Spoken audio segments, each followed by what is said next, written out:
Legendary Guitar Productions presents a fan fiction story written by Victorian, based on all versions of Persona 3. Persona 3 Memento Mori.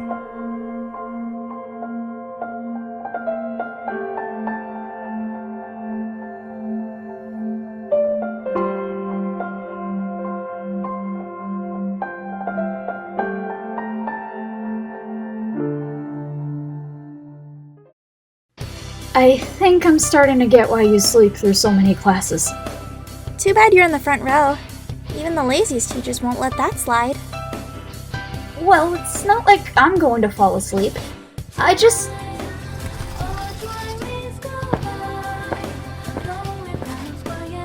Can I have a minute?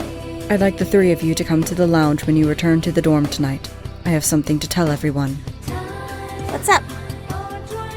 I'll save the details for later. See you there.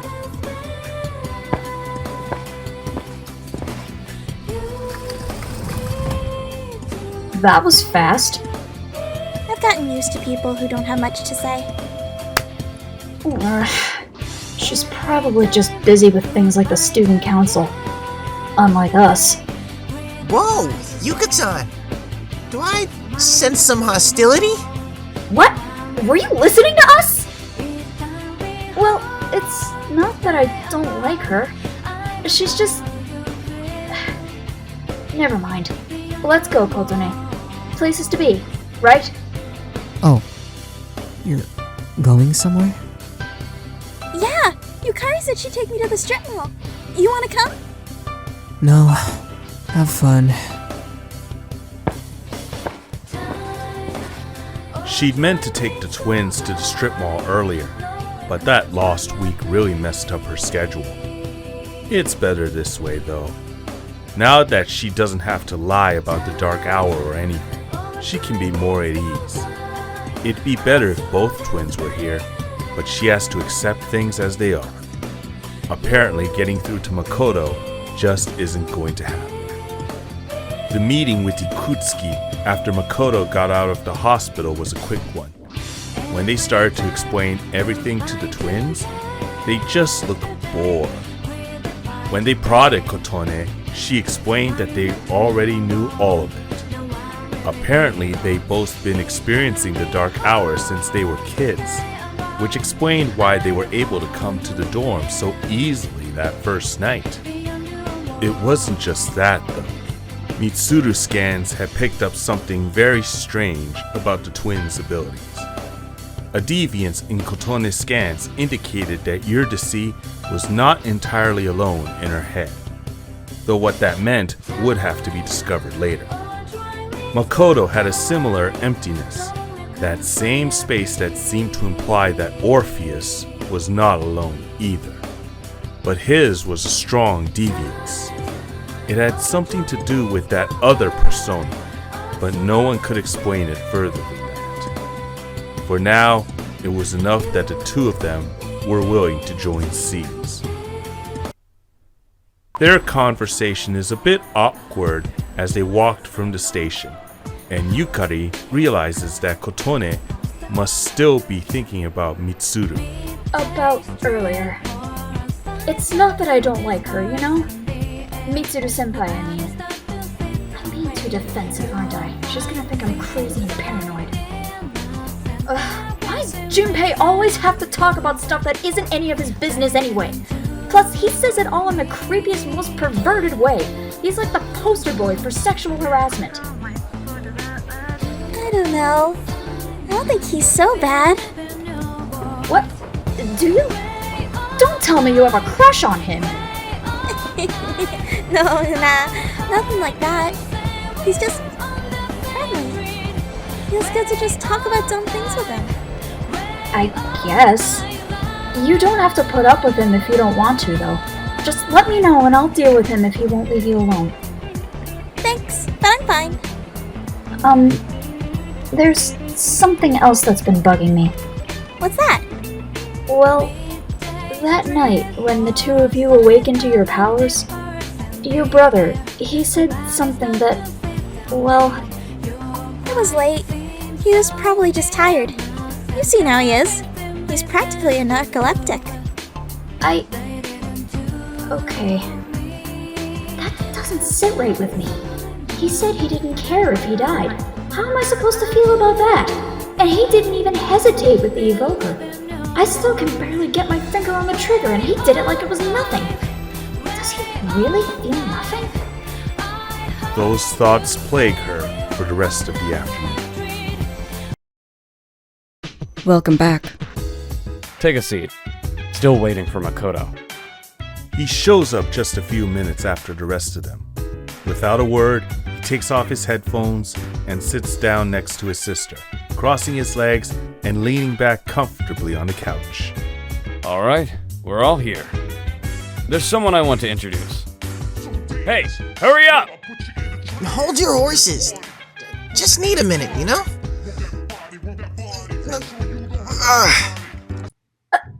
Junpei? What's up? What? Why are you here? This is Junpei Iori from Class 2F. He'll be staying here from today onward. Wait, he's staying here? You've gotta be kidding me. I bumped into him the other night. He has the potential, but he just awakened to it recently. I told him about us, and he agreed to help. You have the potential? For real? He found me crying like a baby at a convenience store surrounded by a bunch of coffins. I don't remember much, but damn, that's embarrassing, dude. He said that's, completely normal. In the beginning, at least. Like, being confused and not remembering anything. Did you guys know that? Didn't happen to me. Big deal. Happens to everyone else. But man, I was shocked to find out about you guys. I had no idea. I'm glad I'm not the only one, though. Could get kinda lonely, you know? And I bet you're all stoked to have me around too, right? Figure you'll be happy to have another guy around, right? Huh? Yeah, sure. So, anyways, I'm glad to join the team. Just don't slow us down. No worries. Nothing's gonna happen to you as long as I'm around. To him? Come on, his power's amazing. You should be begging him to protect you. Enough with the introductions. I think we're about ready. And with this many people, we can finally start exploring the tower. You mean Tartarus? Tartarus? What's that? Sounds like toothpaste. It's what the 10th Duchess recommends. We believe we can find the reason for the Dark Hour there. For the longest time, Mitsuru and I were the only 2 Persona users around. Well, back then we had a 3rd, but... Now that we've got a total of 6, we're as ready as we're gonna get. The chairman has approved the expedition. Starting tomorrow, at midnight, S.E.E.S will begin the exploration of Tartarus. So, what is Tartarus? Do you know? I usually just smile and nod when they say stuff like that, so they think I'm smart. Tartarus only appears during the Dark Hour. You can think of it like a shadow nest. It's the perfect place to train. But, Senpai, what about your injury? Since Akihiko hasn't fully recovered yet, he'll only come as far as the entrance. Yeah, I know. Relax. I've got your backs. I've got a bad feeling about this. Kotone's phone reads 23:57 when they arrive outside the gates of Gekkokan High School. So, this is it. This is the place, right? Just wait a few minutes. Kotone taps her feet to adjust her shoes. It's late, but she doesn't really feel tired. Ever since being clued in on the Dark Hour, she's felt more awake than ever. Makoto doesn't seem much different. He has the talent of being able to sleep anywhere at any time. But the reverse seems true as well. If he doesn't want to sleep, he just won't. The only thing that annoys her is that she's still stuck with the stupid sword, even though she told Yukari she didn't like it. Mitsuru promised to get her something else soon, but soon wasn't now, and having to use this thing for another night bothers her more than she's willing to admit. Their companions look comfortable enough with their own weapons. Yukari, being a member of the archery team, is of course using a bow, and Junpei has a huge two-handed sword he claims is more manly than the one-handed variant the twins are using. Slowly the seconds creep by. Akihiko keeps his eyes firmly on the display of his phone, waiting impatiently for the dark hour to begin. Kotone instead takes the moment to enjoy the crisp, cool air of the spring night. Somehow knowing there's a fight coming makes her feel more at peace. That sense of comfort leaves her the instant the dark hour comes.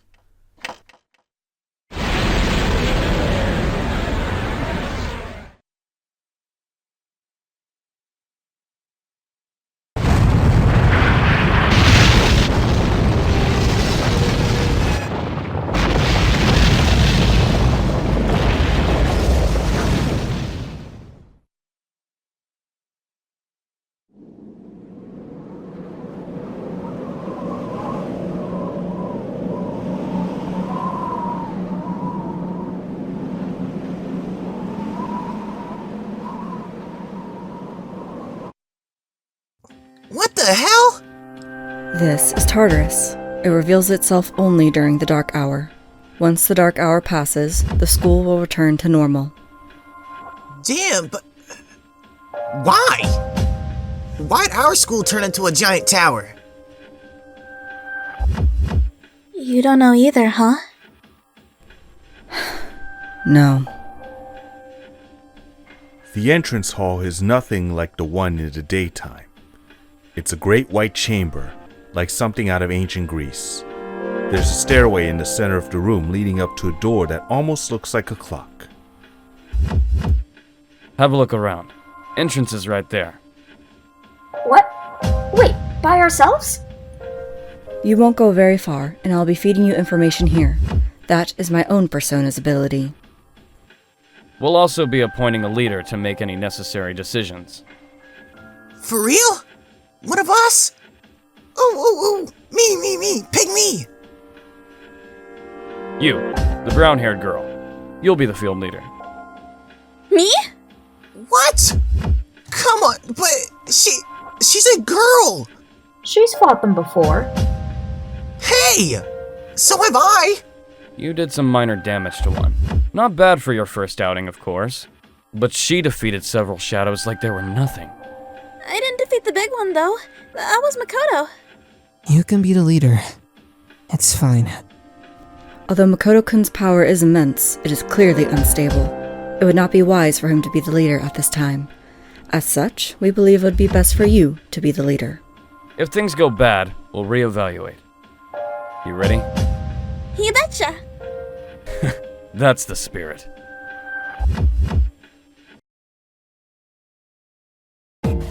The night goes by without issues. Yukari and Junpei both have some issues summoning at first, but Kotone and Makoto more than make up for them. Honestly, she has a hard time understanding their hesitation. Whenever she plants the barrel of her evoker up against her temple, she feels a rush of power unlike anything else. And the feeling multiplies when she pulls the trigger. Eurydice destroys anything in its path, but her presence no longer feels like the only one within her. By the end of the dark hour, she finds herself able to call upon Pixie as well.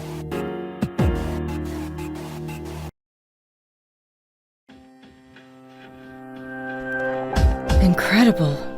In all our time in the dark hour, we've never seen anyone able to use more than one persona. Can any of the rest of you do as she does? Persona.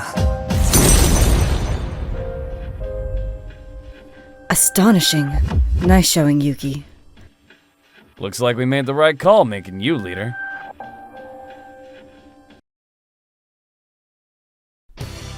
She sleeps through a class the next day, having only gotten a few hours of sleep after the dark hour. Whenever day comes, it's hard to believe what happens at night is actually real. The soreness could confirm it, if she weren't so used to being sore anyway. A text from Akihiko gives her a second wind, though. Once class is over, she, Makoto, and Junpei meet him by the school gates. Despite his behavior last night, he seems to be back to his usual self, making stupid jokes with Kotone the whole way down to the meeting stop. When they reach the gates, they find a commotion. It takes only a few steps closer to realize that the noise belongs to dozens of girls crowding around Akihiko, who looks completely uninterested. Man, would you look at that? You're always swarming Akihiko-senpai like that. I mean, I know he's the captain of the boxing team, but come on! You don't even see girls flock like that on TV. I wonder where they're going. Kotone is just watching Akihiko. There's a part of her that suddenly finds him very attractive, seeing how wanted he is by the school's female population. Another more contrarian part of her rapidly decides that he is absolutely not her type, and it declares that with a vehemence the other cannot match. Excuse me. Hey, are you guys free this afternoon? Huh? Who, us? You mean me and her? I guess I can. Good. I want the three of you to meet me in the command room. The dorm? Are your friends gonna come along too? Who? These girls? I don't even know their names. They talk so much they give me a headache. Anyway, I'm gonna head out. Don't keep me waiting. The disappointment of the crowd was obvious, but Akihiko doesn't even seem to notice it. Kotone notes with a little bit of confusion that the part of her that dislikes him is now losing ground. When they get back to the dorm, they find the others in the command room. It looks no different from the last time Kotone's been here, except for the dozens of weapons now strewn about the space, each sitting neatly on a rack. Mitsuru stands in the middle of it, her arms crossed regally over her chest. Welcome back. I'm told you were not satisfied with the sword you were given, Yuki, so I've asked the Kirijo group to send over some alternatives. Choose something you like. Kotone finds herself lost in a medieval historian's paradise for a long time, testing out the weight and feel of countless weapons. The two-handed swords are too bulky, the axes are too heavy, the rapiers too dainty. She tests out a bow like Yukari's, but finds that she lacks the same sort of skill for it. Besides, one ranged weapon in the party is plenty. It isn't until evening that she finally picks up the naginata and finds herself immediately drawn to it. When she slices the polearm through the air, she finds that it cuts through with a sort of satisfying slash. This one. This naginata suits me just fine.